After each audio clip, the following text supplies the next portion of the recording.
Regular polygon now. So a regular polygon, let's do a hexagon. So we're going to do six-sided. So for a regular polygon, we're going to go over here and then 1, 2, and now once you click 2 dots, it's going to ask you how many vertices do you want. And I mean, we can do a hexagon, we can do whatever, heptagon, octagon. I'm just going to do six-sided. So then click on OK, and it will actually create a regular hexagon, which means each of these line segments are congruent, and I mean, we can actually measure the angles and see that they are all congruent. So let's do that. I'm just going to measure 2 angles. So let's do that one, and that one, and that one is 120, right? And let's do this one, and that one, 120.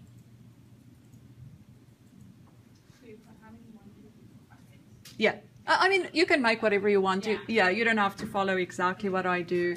I just picked an example. You can make as many as you want to. The fact of the matter is the software will keep it as, you know, you will have congruent sides and congruent angles.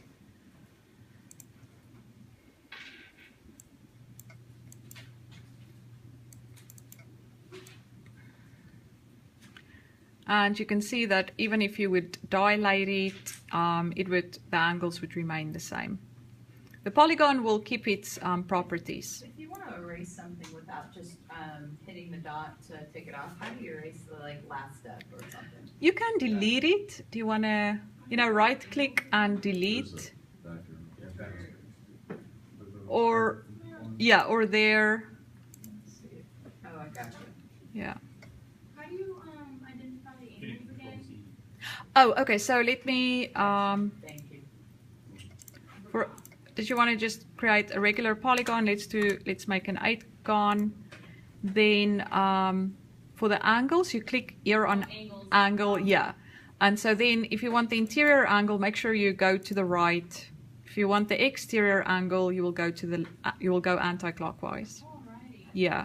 And so in this case, for the, how many did I have? 8. I think it's an 8-sided object.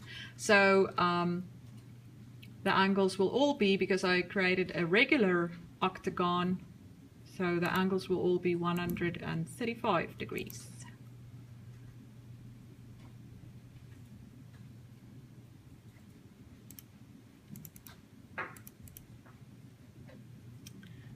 Okay, so that's the regular polygon. I am on lesson 2. So lesson 2 is about perpendicular and parallel lines. So if you go here to the very 3rd menu, click on it, and you will see that this will actually give you an option for lines. And if you remember from your days in geometry, Euclid was the father of geometry, right? And Euclid's whom of you read Euclid's Elements? Are you kidding me? What? We have one? Really? Was it like 12 volumes? Yeah. That Lincoln agreed with. Okay, you were the first student that actually read it. Did you read everything? No, not everything. Okay, so, you know, I always ask my undergraduates this, and they're just kind of like, we don't know, you know, and I'm just like, wow. If you did, I'm impressed. Didn't Lincoln lock himself away? Yeah, Didn't yeah. do anything or go anywhere for like years until. Yeah, Lincoln really studied it, and he thought that it was a great way of, you know, learning logic, basically. But anyways, I mean, it's, you know, that's the groundwork for geometry. And so basically, what's one of the first axioms? A line is determined by 2 points, right? So that is the very first thing that you need to know, because we're working in the Cartesian plane, and you can see that here, you know, we're working on a Cartesian plane. We will do some 3-dimensional objects later on, but right now we're just in a 2-dimensional, you know, yeah. Are we supposed to be saving each one of these? No, not You just want us to really. turn in 4 through 10. Yeah, you're gonna turn in, you will see there are 10 lessons here, so I want you to turn in 4 through 10. That will be your project 1. So, but I mean, this is just to get you familiar with the software. We're gonna do 1, 2, and 3 today in class. And, you know, I mean, if we can get more done, fine, you know, then we'll stay and get the rest done. But that will basically be your project that you need to turn in. 4, 5, 6, 7, 8, and 10. Yeah. And you just follow, you know, the steps. I mean, it's very, he wrote it out very neatly. So just follow it and then just send the file to me. After you created the file, just send it to me. Oh yeah, so let me show you that. Once you save a file, sorry, I apologize for jumping around here, but before I forget, if you want to save a file, you go to the right and then you click on save. And it will actually save it as a .ggb file, which is a Geogebra file. And you can create an account. There's a whole, I think they call it Geogebra Tube, where teachers will upload, you know, different activities. And it's really helpful if you're a teacher, because, you know, there are some, they explain very advanced concepts, you know, and somebody sat down and actually created it, and they are very gracious in sharing. So, you know, if you want to create an account, you know, I think it would be a good idea, and then you can be part of the community. But if not, you know, you can just log in, or you don't have to, you can continue without signing in now, and you can just save it where you want to save it to. Of course, and you will see it will save as a .ggb file. Now, that's not always so easy to open for everybody. So you might want to export, let's say you created this triangle. I'm just going to create a quick triangle here. So let's say you created this triangle, you want to give it to your students or, you know, work with it later. You like the picture, go to, oh, hang on, you know, and that's something that you always have to do. So go to save, go to export, and here you can actually export it as an image file. So that's kind of nice, you know, to save it as a .png file or a, yeah. So, you know, you might want to utilize that.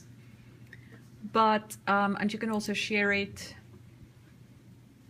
Okay, you have to turn off your pop-ups, but you can share it on the net. Okay, anyway, so if you, for the projects, then I just want you to export it. You can just export it as an image file and then email it to me, and then, you know, I will grade it from there. You don't want like a snippet screenshot go, or you want it as an actual? Yeah, you can just send the images to me for now, because these are so easy. Okay. Yeah, these are really easy. Once we get to the more advanced things, maybe I'll ask you to show me how you created it, you know. So screenshots. Okay. Yeah, screenshots, okay, yeah. Alrighty, so let's get back to lines. So if you want to create a line, you know that you will need 2 points. And so I always like this about GeoGebra, that you're absolutely using your geometry, you know, the way it should be done. So you know that a line is determined by 2 points. So once you click one point, it will start creating the line, and once you click the other point, that line will, you know, align with the other point.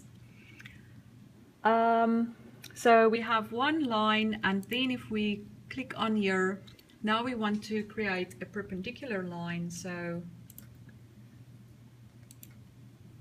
we need a point to determine the line, and then we want to know to which other line will this line be perpendicular. So I'm going to click on that point, and I'm going to click on this line, and then it will create this perpendicular line to that line. Does that make sense? So you pick your point, because that's going to determine the line, and then you pick the other line that you want it to be perpendicular to. And then of course you can measure this angle. Let's go back and see if it's actually, hang on.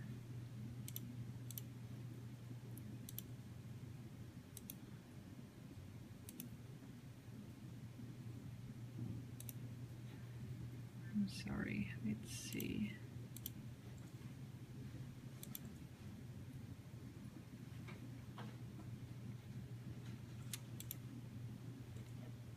Let me redo that. Okay, so we want the point, we want on this line.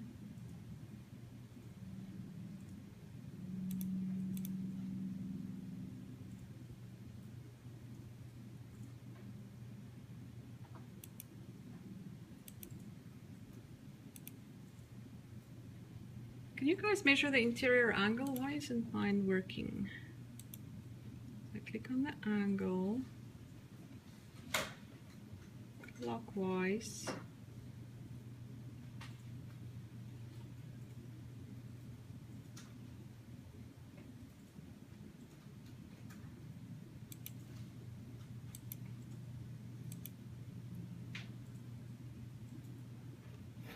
What angle are you trying to measure?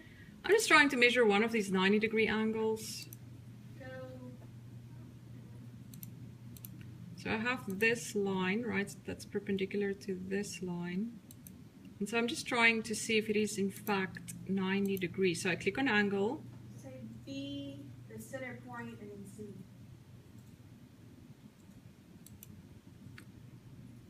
BDC. Yeah. Oh, there we go. Okay. So what did I do wrong earlier? I don't know. It just didn't show anything. Maybe I didn't click on the angle here. Okay, anyway, so but yeah, it's not 90 degrees. What's going on here? Let's see. I wonder if it might be a little off. What did you get? I think what it did is you were so close to an actual point, it kind of goes to that point, but it goes to the 11 on the x-axis. Oh, okay, so I might have been just a little bit off when I clicked it. Okay, that's probably it. Okay, but I mean, it's pretty close, right? Okay, so that's the perpendicular line. Let's construct a perpendicular bisector of a line segment. So,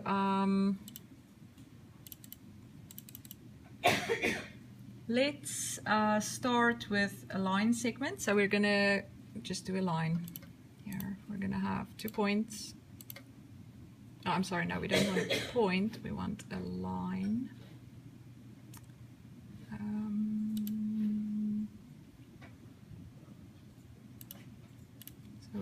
So just create a line, and then Perpendicular bisector. we want the perpendicular bisector. Yeah, so we're gonna go to line, and then I'm sorry, to the one next to line, we're gonna do perpendicular bisector. And if you click on that, it will actually tell you select 2 points or 1 segment. So down here, you will actually see what you need to do. So select 2 points.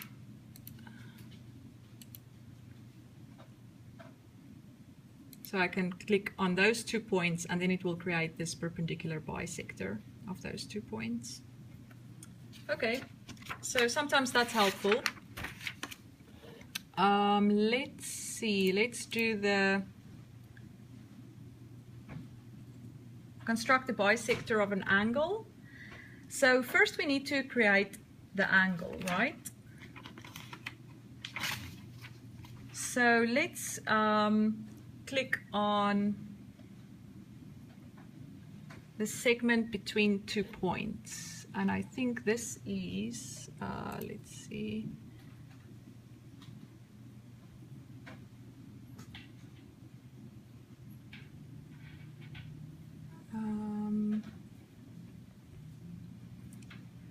Segment. Which do you want to do? Segment between 2 points. This is it, right? So we're going to do this, and then A segment between a given length or between 2 points? yeah, just this, the line segment between 2 points. So you can, so if you click here, you will click on segment, and then we want